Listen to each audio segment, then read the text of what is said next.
You know, I honestly think that my run where I got like all those kills was pretty darn good. I think that should have been play of the game. Like, really? What is this? This is not play of the game material.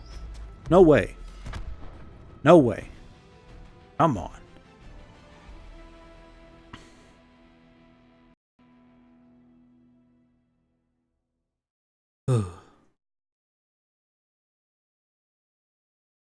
That's not play of the game. I'm play of the game. When I emerged from my mother's womb, I was the play of the game of that exact moment in human history. Human history stopped for a moment, and that was my emergence. Oh, yes, prop hunt. Are we getting any experience for this stuff, by the way? I feel like we're not.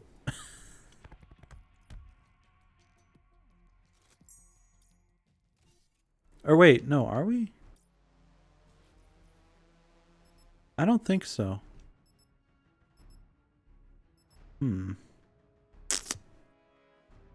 Maybe after this we'll have to... Well, okay, we saw the bar, okay? I think I remember where it was. The tier 11 thing. So we will see where it is at the end of this match. And if it is not moved at all, we know that it's stupid and we hate it.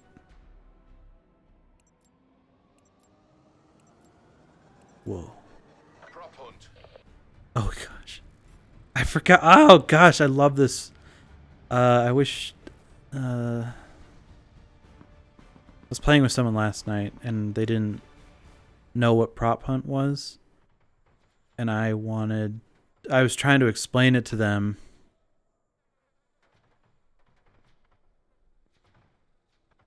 Wait, can I like go up here?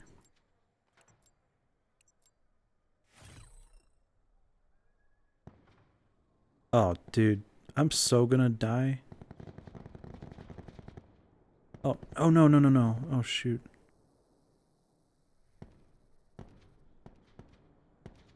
Can I? Okay. Ooh. Do not whistle. I did not tell you to whistle.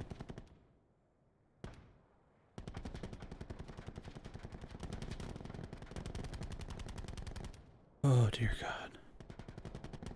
So yeah, the objective of this game mode... Why the heck did I sound like that? The objective of this game mode is... One team goes around the map and hides themselves as objects. Gosh, dang it. And then the other team goes around and tries to find where they are. And,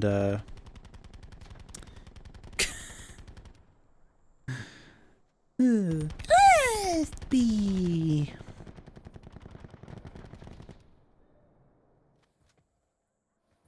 If you don't know the maps well enough,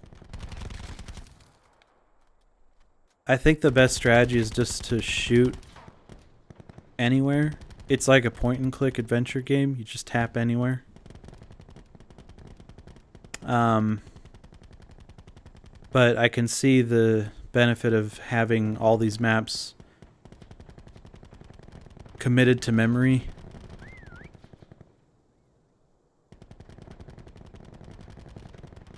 Because you could... I mean, usually when I'm playing, I don't recognize the items, the objects around me. Like, I can't say, like, oh, this object is not supposed to be there. But that's what you should be able to do if you played the maps enough, I think. I guess whistling helps, too.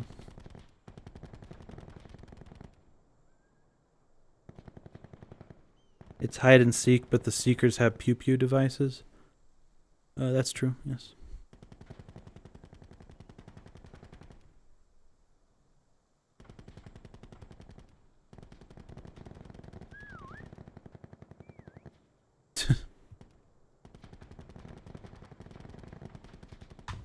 Uh-oh.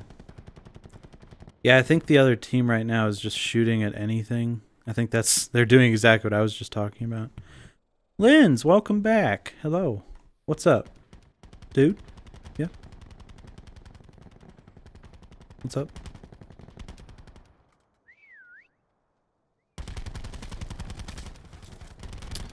Oh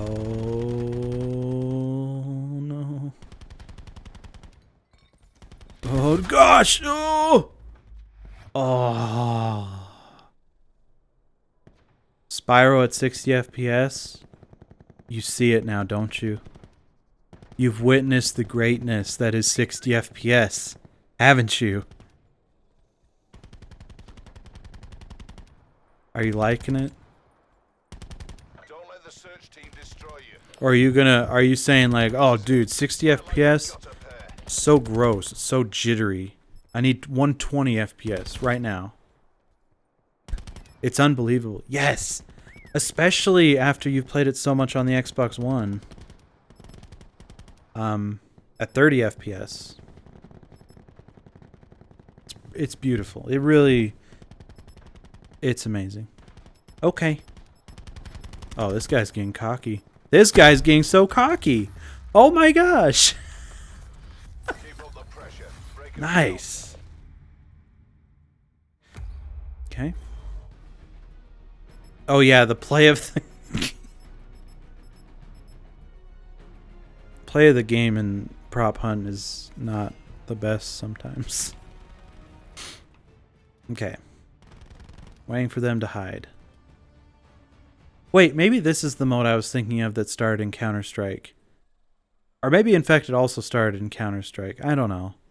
Counter-Strike is the progenitor of so many shooter things. It's insane. Like I didn't know how influential it was until I realized that everything I liked is like from it. Like Counter-Strike was the first-person shooter ever created. Did you know that? And did you know it was also the first game that was ever playable with mouse and keyboard?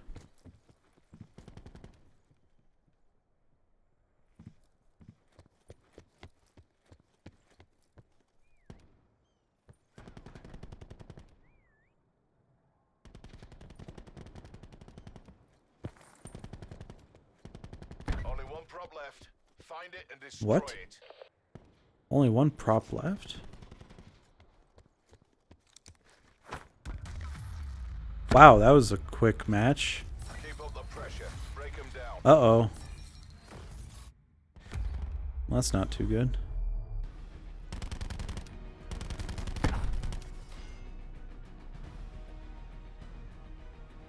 That was way too quick. Huh. Oh, okay.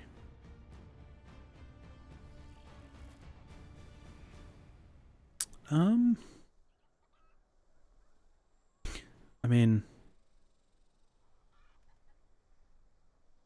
slope?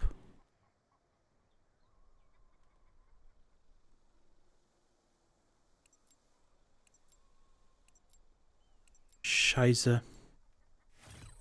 No. Shoot. No. Oh my gosh.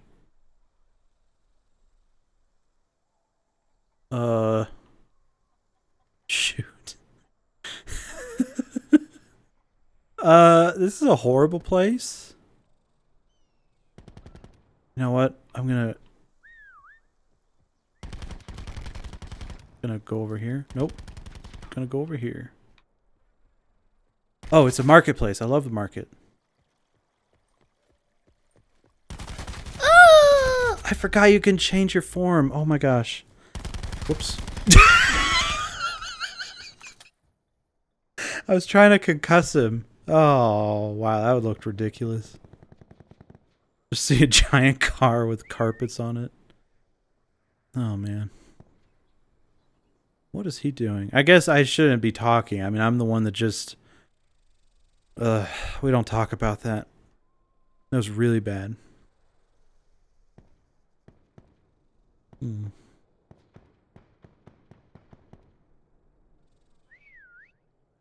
Oh yeah, if you notice on the left, under the mini-map, it shows the time left in the round, and then next to that it shows like a little megaphone thing. That means it's counting down to when you whistle again. This is all very basic information. I hope it doesn't come off as condescending. I'm just trying to cover my bases for people that are not aware of what prop hunt is.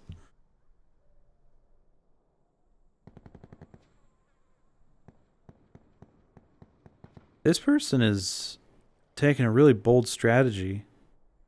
Usually in prop hunt, I think the strategy is you want to stay in one place, but no. This person's running around the whole freaking map. Oh, they just knew that they were going to win, obviously. Good for them.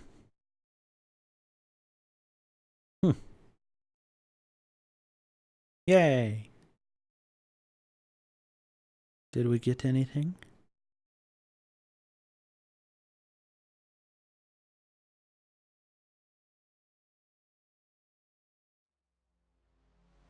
Did we get anything special? Oh, okay.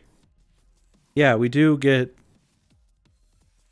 a marginal level gained, but not enough to give a heck. So we're gonna actually try some more team deathmatch, because that's a way to get some actual experience, some reasonable experience. Because yeah, our tier didn't even move at all there.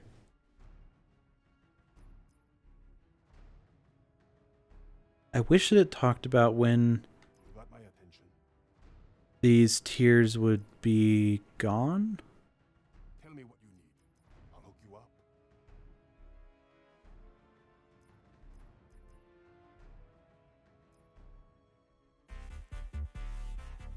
Whoa. I have no... Oh, that was erotic. I have no attachment to any of those weapons.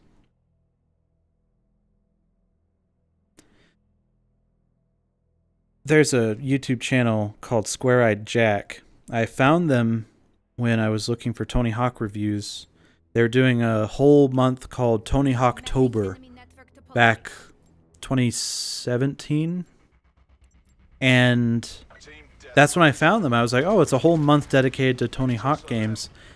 And they've been doing it every year since. So Tony Hawktober 2017, 2018, now 2019. This year they're focusing on the portable games, which is pretty cool. But unfortunately, I think he's not gonna be covering the Tapwave Zodiac version of Tony Hawk's Pro Skater 4, nor the N-Gage version of Tony Hawk's Pro Skater 1. Now I say unfortunately because I just want to see someone else talk about those games, because I feel like I'm the only person that actually remembers them at all in any capacity, especially the Tapwave Zodiac version. A lot of people don't even know what the Tapwave Zodiac is. And it'd be nice to see someone talk about it, you know? And someone more professional, someone that knows how to edit, someone that's really good at what they do. He's an amazing YouTuber. He puts so much effort into his videos. I know a lot of YouTubers say, oh, I put so much effort into this video. Not like this. This is the kind of production you expect from, like, National Geographic documentaries, okay? Now, that might be going a little too far, but the sentiment should be relatively obvious, is that he's really good. I mean, the editing... The amount of work he puts into, like, the logos of the videos, it's stellar. Like, in Tony Hawktober, the intros to every video are in the style, the font style of whichever game he's reviewing. And he actually has to go in and, like, hand pluck out the text and then recreate. I don't know, it's hard to explain. It's really freaking cool, though. Like, he's amazing at what he does. Definitely recommend him. He's also Australian, so that helps a lot. And yeah, he's really cool. And he's a nice guy too. He might seem a little abrasive at first, but don't worry, he's not abrasive. He's a great person. I've talked to him through messages before, and he's a very sincere fellow. Very passionate about games, and passionate about what he does, and it's infectious. I love it.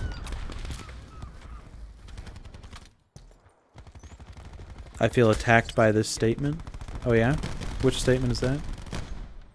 Did you get a bank statement in the mail or something? You don't like it? Spent a little too much money on that credit card, bro?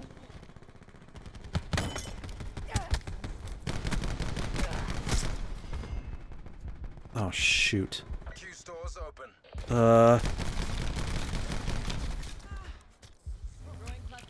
No! Holy crap, I blew up so hard I fell into the floor.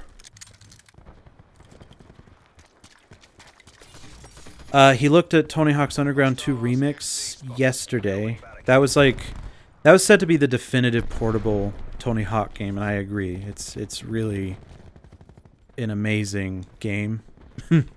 It's the entirety of Tony Hawk's Underground 2, but with even more in it. The only thing that sets it back for me is the controls. It's probably because I'm so used to the controls of the other games, the console counterparts.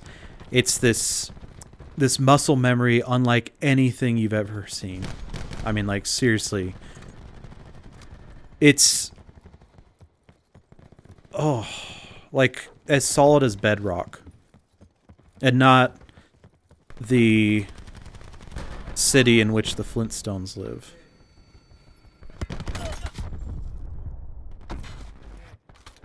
Just hard, unbreakable rock.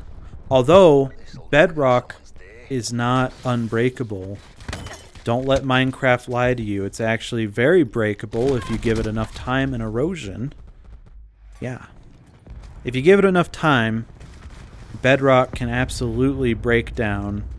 Water can seep in, and the water can freeze, and when water freezes, it expands, and it's called frost wedging.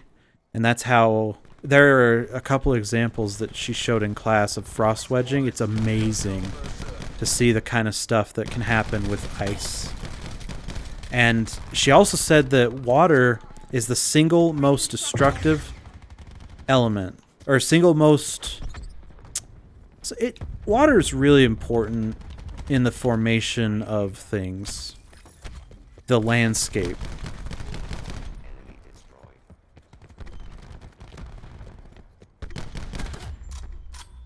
I put so much effort into my video statement. Oh. Okay. Well, he does put more effort into his videos than I've ever seen. I'm not just being superlative for the sake of superlativeness. It's serious.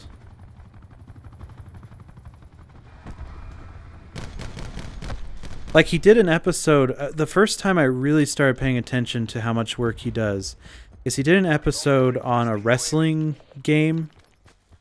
And it was amazing. He talked about... he showed a behind the scenes on how he came up with the idea for the costume, how he obtained the materials for it, stitched it together, how he did all these things with the green screen. Just such cool stuff. It was really neat.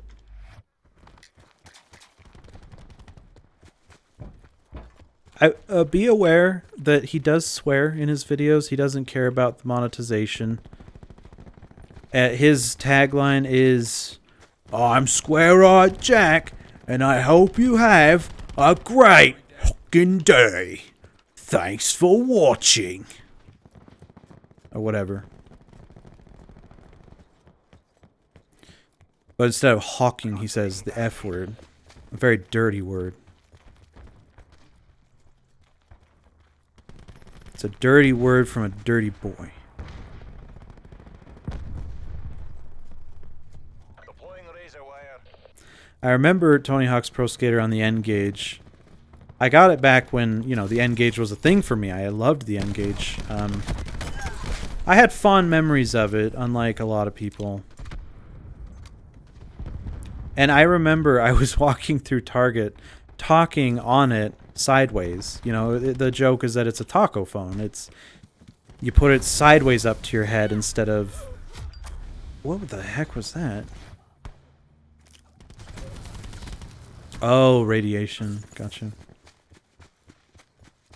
Uh, I was holding it sideways against my head, and I honestly didn't see an issue with it, but then nowadays I'm like, wow, why did I not think more about how stupid that freaking looked, dude? It's good to not care what people think, but there is a limit, and that should have been it for me. Shut down fiber. Deploying zero-day exploit. But with the N-Gage, they had Tony Hawk's Pro Skater on it, and they had a bunch of other games that were on PS1, actually. Like Pandemonium is where I first heard of... Pandemonium from PS1, I first heard of it on the N-Gage. The original Tomb Raider, Tony Hawk's Pro Skater. I don't think they had... They had Rayman 2, I think. But the N-Gage was an awful system. When you look back on it and how much power it did not have, Assault packs down. it is incredible how bad it is. It's like To the victor, the spoil. PS1 graphics, but worse, and then at a fifth of the frame rate. Like, they had a Ghost Recon game on there that pretty sure it ran at about 10 frames a second, if not less. As a kid, you don't care about that stuff, but nowadays, it's impossible to play. They did also have a Super Monkey Ball game on it. I think it was a port of Super Monkey Ball Jr. on the Game Boy Advance. You know, I would say the graphics are actually more of a midway point in terms of texture work, detail, the 3D-ness. I would say it's a halfway point between Game Boy Advance and DS. I think DS looked pretty darn good compared to the N-Gage. It was the interim. And hilariously, it came out, I think, slightly before the DS. I guess that's not that hilarious, but...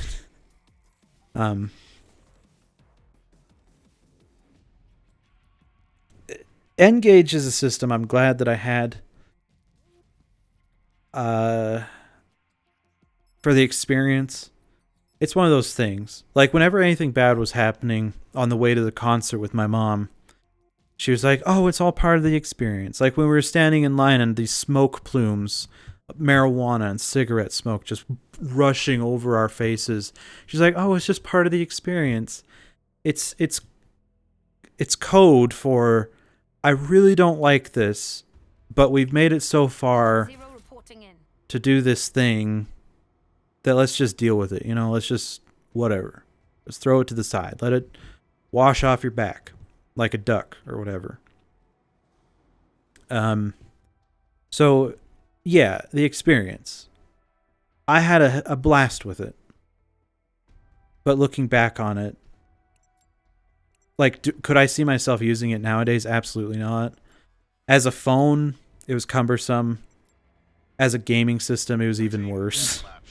And Just another this is something that I've talked about before, but in case you weren't aware, the original version of the N-Gage, the game cartridges were basically like little SD cards, but really thin, really thin, and really small.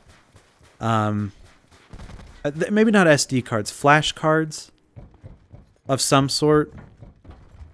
They were so small that every single N-Gage game actually came with its own plastic case inside of the plastic case that the game came in. Ready to deploy disruptor. That's how small they were. we're pulled ahead. So in that day and age, to see the kinds of games that you could play off of something that small, okay, you know, that's reasonable. That's impressive. Grenade going out. But here's the rub of it. Originally, the N-Gage, for some reason, the designers of it thought, hey, let's make it so if you want to change games, you actually have to remove the battery cover, take out the battery. So you would ideally want to power down the system first. And that takes a while. And then you got to pull out the battery cover, then the battery, and then you have to take out the card beneath the battery and switch it out. So you had to shut the entire thing down and take the battery out. It was so cumbersome. I remember I was at the theater sitting on a couch waiting for us to be able to go in. And I had to set up like a little table on my legs with the battery cover and then the game case and then the battery and then the game card. And I had to very delicately take the game card out, put it in the case, but also at the same time switch out the game. And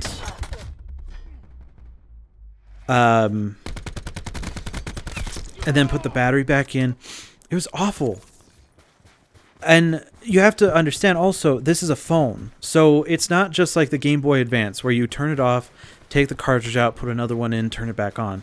It's not that simple because it takes a while to power up and power down. And again, you don't have to take out the battery in a Game Boy Advance or Game Boy Color, Game Boy Pocket. You don't have to fiddle around with like 6 different elements at the same time. So, anyways, the N-Gage then got a revision called the N-Gage QD, which also remedied the speaking sideways thing, so you didn't have to feel like you're talking on a taco, which was a welcome change. It looked slicker. It had a nicer feel. The buttons felt better. It was a much better thing, and the best thing about it was hot swapping. I cannot believe a revision. There was a necessary. UAV circling. I can't believe it was necessary to have a revision of this, but yes, in the revision, they allowed hot swapping, and it was the greatest thing. It means, oh, I can take the card out, put it back in. Wow, that's crazy. I don't have to take the phone battery off or anything. It was beautiful. It was the best moment of my CXD spotted. childhood life. And then the DS came out, I think. And I didn't care anymore because that was the DS. Come on. The DS took all of the wind out of the N-Gage sales. In more ways than one, possibly, although there weren't many sales to begin with, so. And then the Tapwave Zodiac.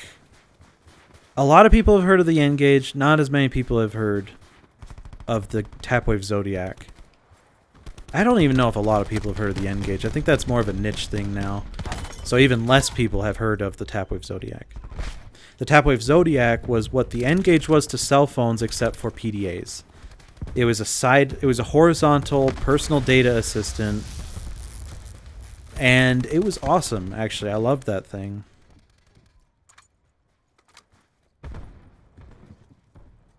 And the games were a lot better. There was a vibration motor in it. For handheld gaming, that is unheard of, even now. And it had a Tony Hawk's Pro Skater 4 on it. And I want to say it was a different version than any others. It wasn't a port of the Game Boy Advance one. Down.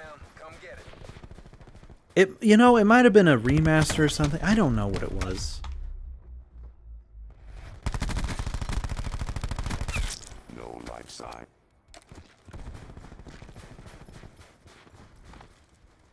Hostile UAV circling.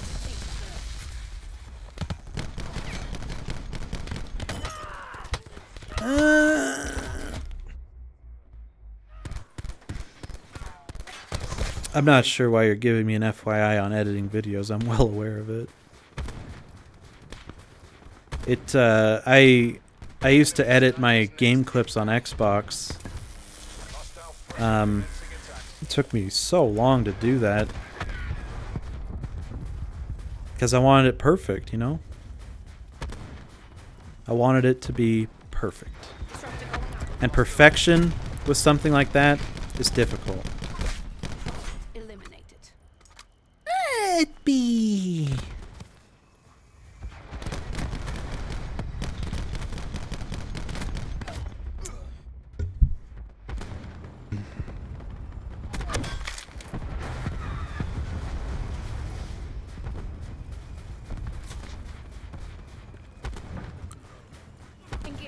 healer.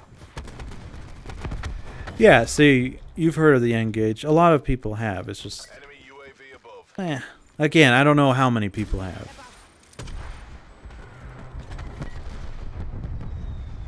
Oh gosh, UAV down. I don't like this. Do I have any kills? Oh, jeez. We're doing really well. Enemy RCXD in your AO. I don't like that. Hostile UAV circling. Okay. Engaging.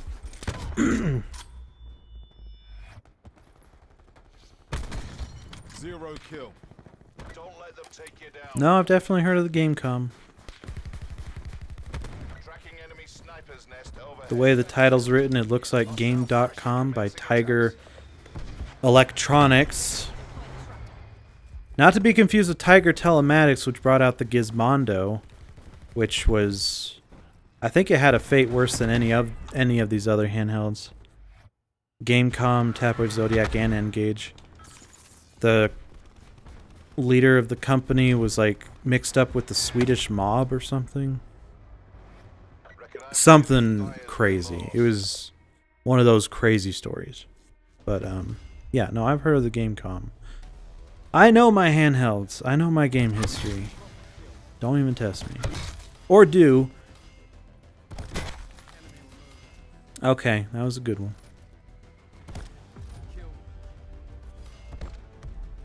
The Gamecom had a Resident Evil 2 port on it that looks terrible, but I still want to try it.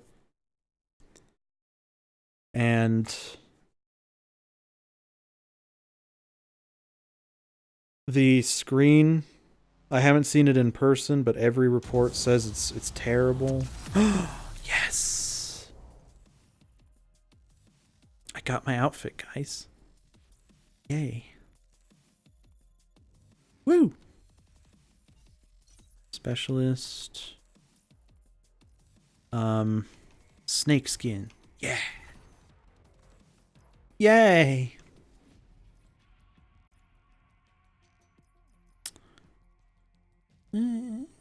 Yeah, I'll take it. I love it.